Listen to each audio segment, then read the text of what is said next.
ನಮಸ್ಕಾರ ಸ್ನೇಹಿತರೆ, ಎಲ್ಲರಿಗೂ ಟ್ರೆಂಡ್ ವಿತ್ ನಾಲೆಜ್ ಯೂಟ್ಯೂಬ್ ಚಾನೆಲ್ಗೆ ಸ್ವಾಗತ. ಇವತ್ತಿನ ಒಂದು ವಿಡಿಯೋದಲ್ಲಿ ನಾವು ಕಿತ್ತೂರು ರಾಣಿ ಚೆನ್ನಮ್ಮ ವಿಶ್ವವಿದ್ಯಾಲಯ ಬೆಳಗಾವಿ ಕಲಾ ವಿಭಾಗ 1ನೇ ಸೆಮಿಸ್ಟರ್ನ ಸಾಹಿತ್ಯ ಸಂಪ್ರತಿ 1 ಅಂದರೆ ಕನ್ನಡ ಭಾಷೆಯ ಪಠ್ಯಕ್ರಮವನ್ನು ನೋಡ್ತಾ ಇದ್ದೀವಿ.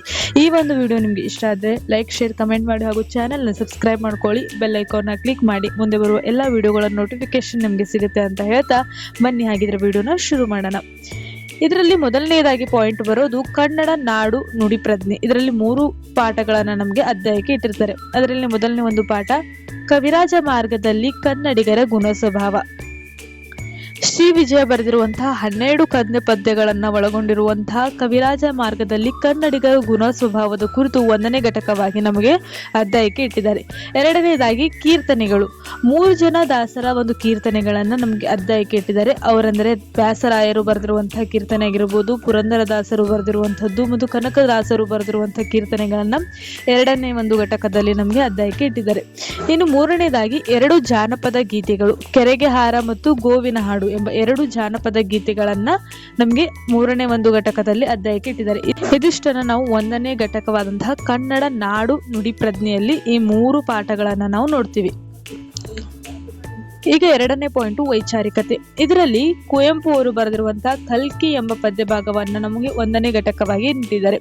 ಎರಡನೇದಾಗಿ ವಚನಕಾರರ ವಿಚಾರ ಕ್ರಾಂತಿಯ ವಿಮರ್ಶೆ. ಜಿ.ಎಸ್. ಶಿವರುದ್ರಪ್ಪರವರು ಬರೆದಿರುವಂತಹ ಈ ಒಂದು ಗದ್ಯ ಭಾಗವನ್ನ ನಮಗೆ 2ನೇ ಪಾಠವಾಗಿ ವೈಚಾರಿಕತೆಯಲ್ಲಿ ನೀಡಿದ್ದಾರೆ.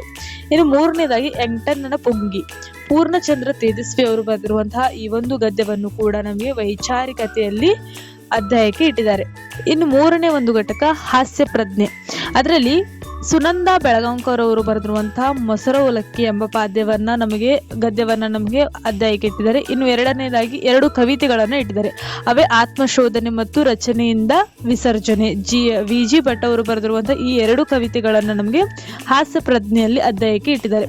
3ನೇದಾಗಿ ವಿ. ಸೀತಾರಾಮಯ್ಯರವರು ರಚಿಸಿರುವಂತಹ ದೋಸೆ ಎಂಬ ಗದ್ಯ ಭಾಗವನ್ನ ಹಾಸ್ಯ ಪ್ರಜ್ಞೆಯಲ್ಲಿ 3ನೇ ಒಂದು ಘಟಕವಾಗಿ ನೀಡಿದ್ದಾರೆ. ಇದಿಷ್ಟನ್ನ ನಾವು 1ನೇ ಭಾಗದಲ್ಲಿ ನೋಡ್ತೀವಿ.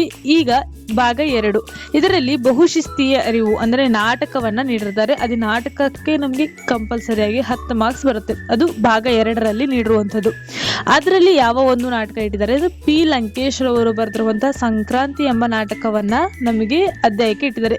ಇದರಲ್ಲಿನ ಕಥೆ ಆಗಿರ್ಬೋದು, ರಂಗಪಟ್ಟೆ ಆಗಿರ್ಬೋದು, ಸಂಭಾಷಣೆ ಆಗಿರ್ಬೋದು, ನಿರ್ದೇಶನ ಆಗಿರ್ಬೋದು, ಪಾತ್ರಗಳು, ವೈಚಾರಿಕತೆಯನ್ನ ಮತ್ತು ಅದರ ನಾಟಕವನ್ನ ವಿಶ್ಲೇಷಿಸುವುದನ್ನ ಎಲ್ಲವನ್ನು ಕೂಡ ನಮಗೆ ಈ ಒಂದು ಭಾಗ 2ರಲ್ಲಿ ಬಹುಶಿಸ್ತೀಯ ಅರಿವಿನಲ್ಲಿ ನೀಡಿರ್ತಾರೆ. ಇದಿಷ್ಟನ್ನ ಒಳಗೊಂಡು ನಮಗೆ 10 ಮಾರ್ಕ್ಸಿನ ಒಂದು ಕ್ವಶನ್ ಮಾತ್ರ ಬರುತ್ತೆ.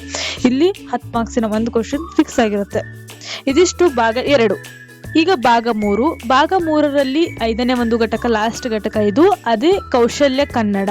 ಅಂದ್ರೆ ಇದರಲ್ಲಿ ನಾವು ಕೌಶಲ್ಯವನ್ನ ಬೆಳೆಸಿಕೊಳ್ಳುವಂತಹ ವಿಷಯಗಳನ್ನ ಒಳಗೊಂಡಿರುವಂತಹ ಪದ್ಯಗಳನ್ನ, ಗದ್ಯಗಳನ್ನ ಮತ್ತು ಚಟುವಟಿಕೆಗಳನ್ನ ನೀಡಿರ್ತಾರೆ. ಅದರಲ್ಲಿ ಮೊದಲನೇದಾಗಿ ಪತ್ರದ ವಿಧಗಳು, ಖಾಸಗಿ, ಅರೆ ಸರ್ಕಾರಿ, ಸರ್ಕಾರಿ ಪತ್ರಗಳ ಮಾದರಿ. ಈ ಒಂದು ಕೌಶಲ್ಯ ಕನ್ನಡ ಅಂದ್ರೆ BA ಫಸ್ಟ್ ಸೆಮ್ ಅಲ್ಲಿ ಕೌಶಲ್ಯ ಕನ್ನಡದಲ್ಲಿ ಪತ್ರಗಳನ್ನ ಬರೆಯುವ ವಿಧಾನಗಳನ್ನ ನಮಗೆ ಅಧ್ಯಾಯಕ್ಕೆ ಇಟ್ಟಿದ್ದಾರೆ.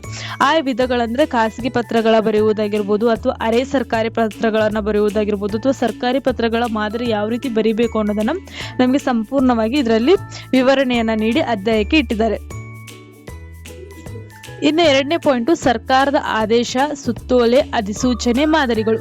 ಸರ್ಕಾರಿ ಪತ್ರಗಳಲ್ಲಿ ಬರುವಂತಹ ಆದೇಶ ಪತ್ರಗಳು ಯಾವುವು, ಸುತ್ತೋಲೆ ಪತ್ರಗಳು ಯಾವುವು, ಅಥವಾ ಅಧಿಸೂಚನೆ ಪತ್ರಗಳು ಯಾವುವು ಅನ್ನೋದನ್ನ ಮಾದರಿಗಳ ಸಂಪೂರ್ಣವಾಗಿ ನಮಗೆ ಈ ಅಧ್ಯಾಯದಲ್ಲಿ ಇಟ್ಟಿದ್ದಾರೆ. ಇನ್ನು 3ನೇದಾಗಿ ವಾಣಿಜ್ಯ ಪತ್ರದ, ವ್ಯವಹಾರ ಪತ್ರದ ಹಾಗೂ ಅಧ್ಯಾಯ ವರದಿಗಳು.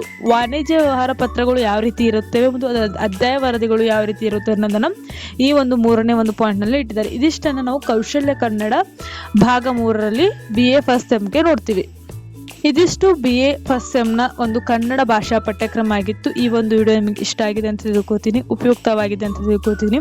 ಮುಂದೆ ಯಾವ ಒಂದು ಸಬ್ಜೆಕ್ಟಿವ್ ವಿಡಿಯೋ ಬೇಕು ಅನ್ನೋದನ್ನ ಕಮೆಂಟ್ ಮೂಲಕ ತಿಳಿಸಿ ಹಾಗೂ ಚಾನಲ್ನ ಸಬ್ಸ್ಕ್ರೈಬ್ ಮಾಡ್ಕೊಂಡು ಸಪೋರ್ಟ್ ಮಾಡಿ ಅಂತ ಹೇಳ್ತಾ ಮತ್ತೆ ಮುಂದಿನ ವಿಡಿಯೋದಲ್ಲಿ ಸಿಗ್ತೀನಿ. ನಮಸ್ಕಾರ.